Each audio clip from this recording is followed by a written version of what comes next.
Warning, spoilers ahead. Who cares? It's Doom! Please, anyone, if you can hear me, if you're out there. Nearly 60% of our planet has been consumed by the invaders.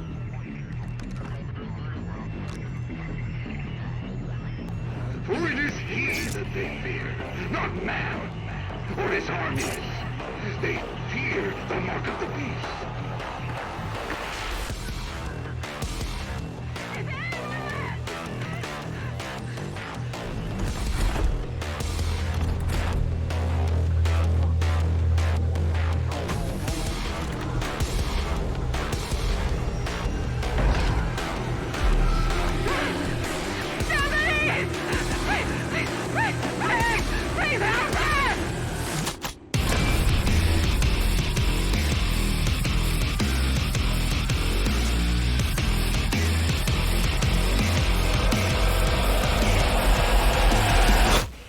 Doom Eternal, released on March 20th, 2020 to infected stores everywhere.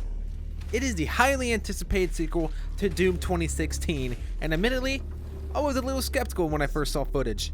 You see, Doom 2016 is on top of the current generation holy grail of video games to me, and if I'm being honest, it's pretty high in the holy grail of shooters in general.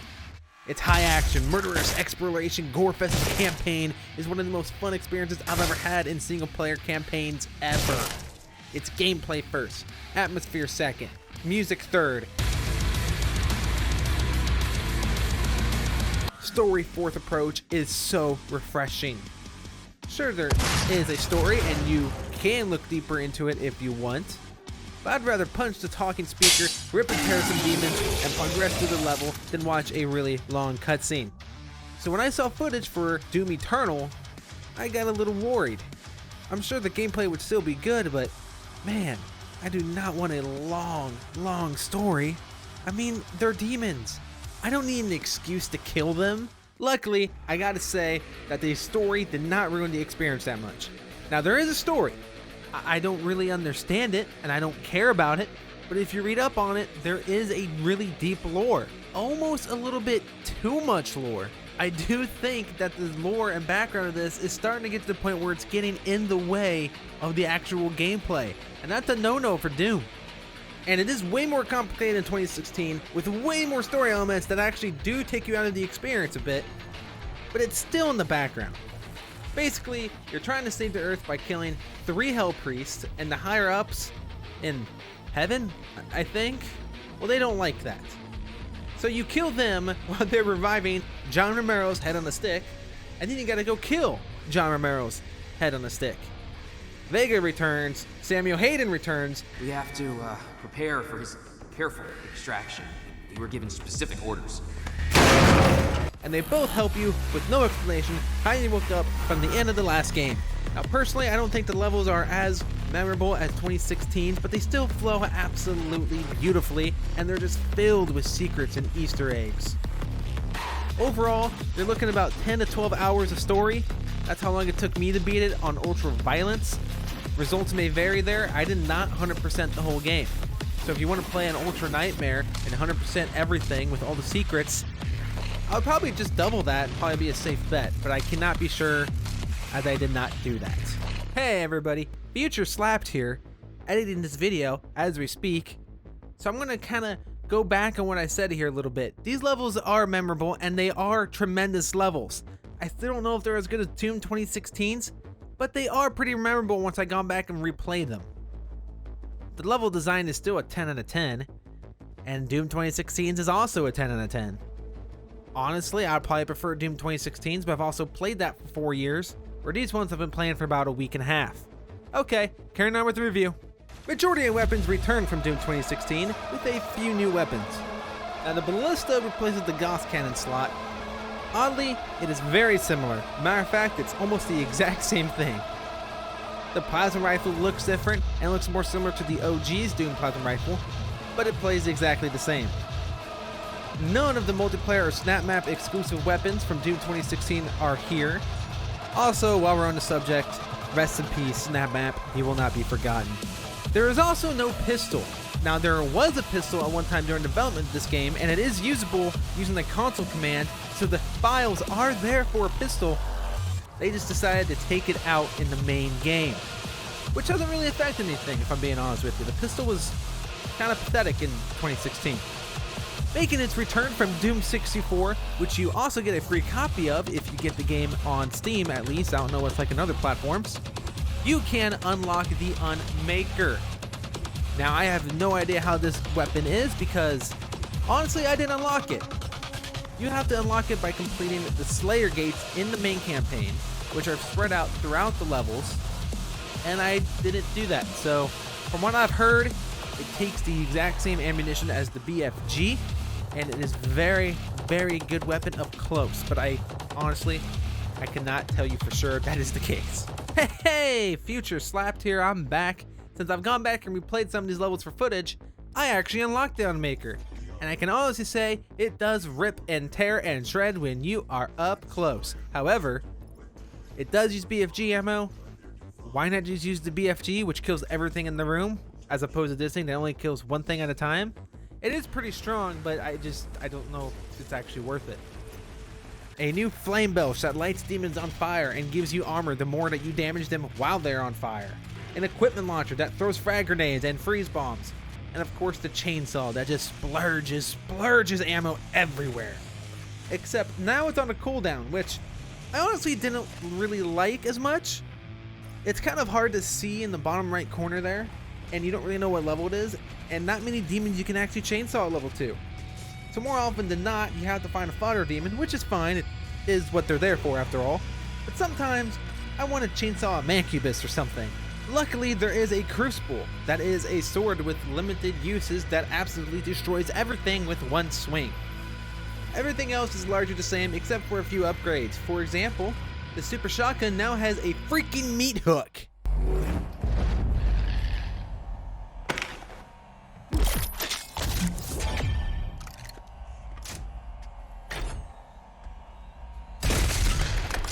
And you can upgrade to put it on freaking fire. You have a freaking shotgun with a freaking meat hook on freaking fire. It also helps movement, which is a huge focus in Eternal. There is a lot of platforming in this game. Monkey bars to swing off of, wall climbing, double jump, a dash mechanic to go with the meat hook that I mentioned earlier. While the platforming is good, I don't necessarily like all of it. Sometimes you have to jump onto a coffin that is way out there floating in the middle of space. Why? Why is that a thing? It just feels unnatural. There is also some environmental hazards that affect how you maneuver as well. Radiation swimming and puzzles? Check. Mario fire hazards? Check. Purple goo that is the absolutely worst thing because you can't run or dash or jump? Check. This game has all the tools to be a speedrunner's dream. I haven't even talked about the enemies yet. Every demon from 2016 except the bosses and the summoner returns. Doom 2's demons show up as well, and I still hate the Archvile. Oh my god, what is that? A tyrant? Oh my god, that's the OG cyber demon. Snakes. God, I hate snakes. What happened to the Baron? Jesus, the 2016 multiplayer's proud. Oh wait, that's really nothing. Basically, the demons you're facing changes combat, which is why the gameplay is so perfect. See, the movement and free flow through the maps is really just the icing on the cake. The combat is the main focus. Doom's gameplay is a real-time strategy game hidden underneath a violent, never-ending first-person shooter. You want health? Get up close and glory kill, but another demon might come up and smack you and kill you. The Arachnotron giving you problems? Sticky bomb his brain with the standard combat shotgun.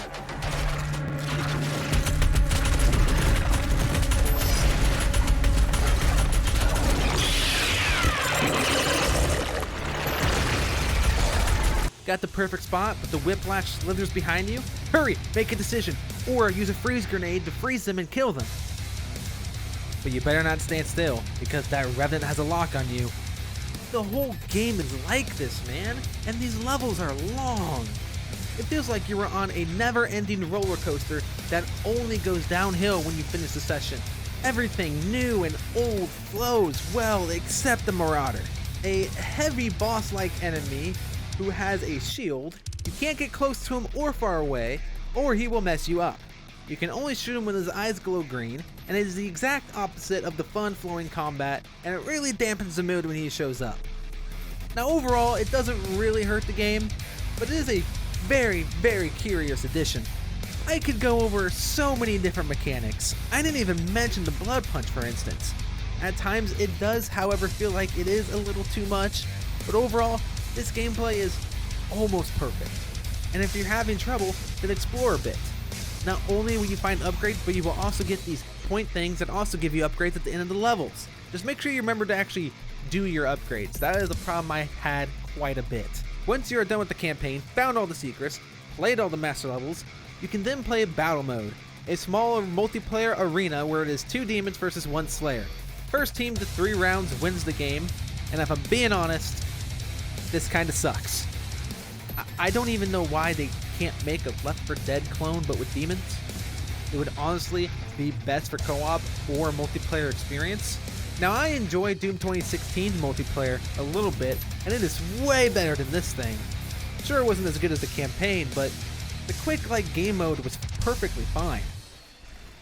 Maybe the Dark Souls inspired invasion mode will be good, but that isn't out yet. That'll come in a future patch. Graphically, this game is a treat. Not only is the environment filled with detail, but the new models for demons, the weapons, and the Slayer himself look fantastic. You can even unlock new skins for everything in the game just by playing anything you like. On top of this, the game runs super smoothly. I had quick loading times, no frame problems, and I really only had one strange bug that affected me, and I've done some research and it's only been me that's gotten affected by this. So I guess that's extremely rare. There's just something about the id Tech engine, man. I remember my old computer, which is significantly weaker than this computer, running Doom 2016 on max settings, and it was still super smooth, and this is no exception here. It looks good, it feels good, and it sounds good. The weapons, even the voice acting in the cutscenes are fantastic. Yes, you get to hear Doom Guy talk in this game. And that cutscene is awesome, even though I said the cutscenes do kind of take out the experience a bit. That one's awesome.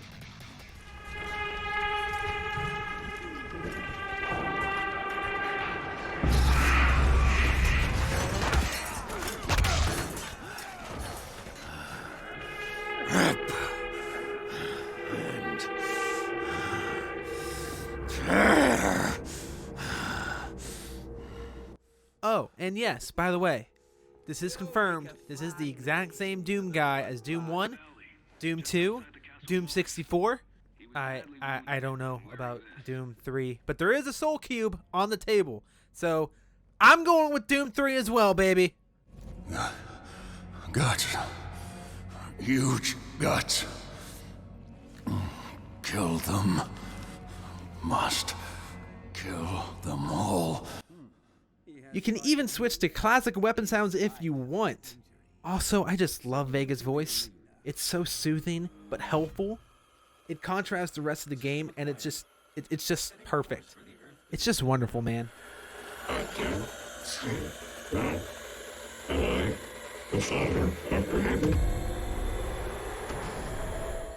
Excuse me, what did you say? Okay then. And of course, the soundtrack.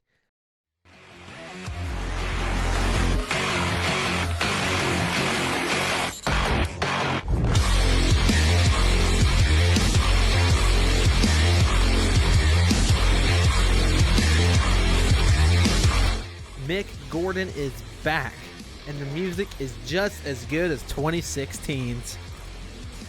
Now, I'm not sure what the cover to soundtrack looks like, but in my mind, it's Pantera's vulgar display of power, but with the Doomslayer punching an imp.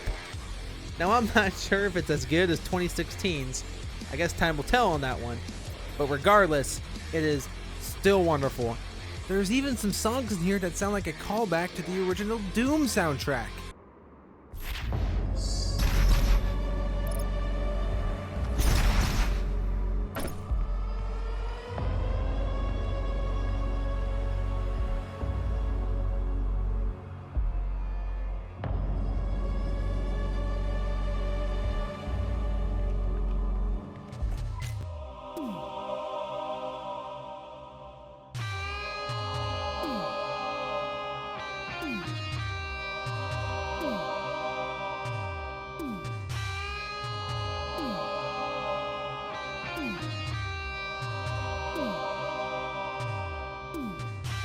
If it's not the best soundtrack in the current generation of video games, then it's second behind Doom 2016.